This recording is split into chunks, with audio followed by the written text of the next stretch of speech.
Alright, we're back on Bungo Power. This is live. We're on 1320 CJMR, and this one goes out to Devinder Hardeep, and it's from Ajit in Toronto. South Asian teenagers, especially the girls, are struggling to cope with two cultures. It's a big deal that these girls are allowed to host a Punjabi radio show once a week, but it's only okay because one of their fathers is the producer. Ashok and Sushma Parihar are Punjabi Hindus, raising 3 teenage daughters and a young son. Mr. Parihar is more liberal than his wife, but still their daughters aren't allowed much freedom. In India, what is expected of girl children in the family?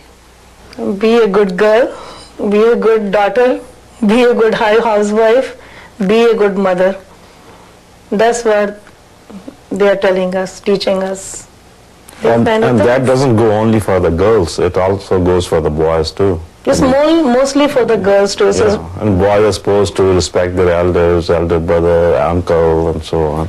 Could your daughters go on a date with a boy, say dinner and a movie? How many Canadians girls they are going on date?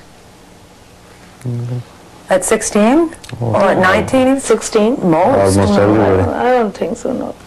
We think that still they are babies. That's what I think. They have to get experience when they will grow more older. Then maybe, see, once they are married, I don't care what they will do. Until they're married, South Asian girls live in a tiny world, consisting of mostly school and home. A big night out is a trip to the library, for a little homework, a little socializing, and for only the brave, talking to a boy. Shalu, Sheena, Sudha, and Amita are 16 and 17 and chafing against the treatment of girls in their community. They said so on their radio show and took a lot of flack from some of their male listeners. On the program, a couple of times on our radio program, we've tried to mention something about the Indian girls, you know, stand up for your rights, whatever, stick up, you know, be strong and everything like that, and we know it gets kind of difficult. And I know after one particular show when we did that, we got a lot of slack from some of our male friends, and they didn't think it was illegal. They go, "What was that? Why did you do that for?" You know, very stupid. They thought it was stupid. I mean, and we're only standing up for the females out there. You know, we were just saying, you know, remember, you all have you can all have careers. You can go to school, continue your education. You don't have to just stop after high school and go get married just like that, and you can go further. The girls are passionate about their fight for more control over their lives, but those who would stop them are just as passionate. The girls' hero is a British South Asian singer who calls himself Apache Indian.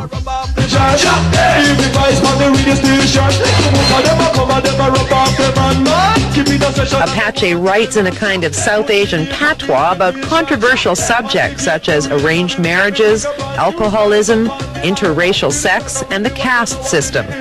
To some South Asian parents, his performance at a day dance in Toronto last year made him public enemy #1. You got death threats, didn't you, at your last show here? Yeah. Were these angry parents that were calling, do you think? It was angry parents, it was people from temples and mosques and things couldn't understand again why the girls wanted to come out to daytime shows, only because they're not allowed to come out to the evening shows. What was the message when they made these death threats? What did they say to you? To stop talking about the things that we talk about. The issues Apache is singing about are dividing South Asian families. There are 150,000 South Asians living in Peel region, just west of Toronto. But Peel has few social service agencies equipped to handle family conflict in South Asian homes. South Asian students may seem as well adjusted as the other kids attending suburban schools like this one, but South Asian teachers and youth workers say that just isn't the case. They say the school system is failing these kids by not recognizing that many of them are in serious conflict with their families and that some of them are paying a heavy price. At an Indian social service agency, a group of university students do a role-play session to show the intensity of conflict within some families. Keika! Get down here! It's a typical situation. A South Asian girl has a secret boyfriend, and her mother has caught them talking on the telephone. You have shamed our family! What about your reputation? I haven't done anything! Why are you guys so upset to me. Rajinder auntie's going to go and tell all the I'm relatives. disgusted with you. How are we going to get you married off? I haven't done anything, Mom. You have done everything. You have disappointed me beyond belief. Why can't you look at him? Shut up. From now on, your father is going to pick you up and drop you off at school. Anything else in your life is over. I think it's important for the community, for the parents, for educators to realize and recognize what pressures are being put on these youth and why. Ranjit Katkur teaches English as a second language in a Peel Region high school. Jeet Sandhu is a South Asian youth worker.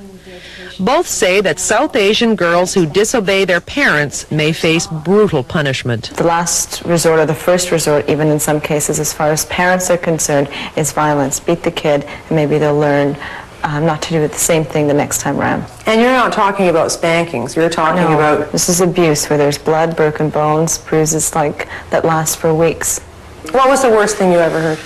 A mother who took a steel cooking spoon, boiled it, used a glove to hold on to because it was so hot, and then beat the daughter while she was stripped and beaten with the steel spoon that was burning hot. And what was the transgression this girl had done? What had she done to deserve this in her mother's view? She had gotten caught being on the telephone with a guy.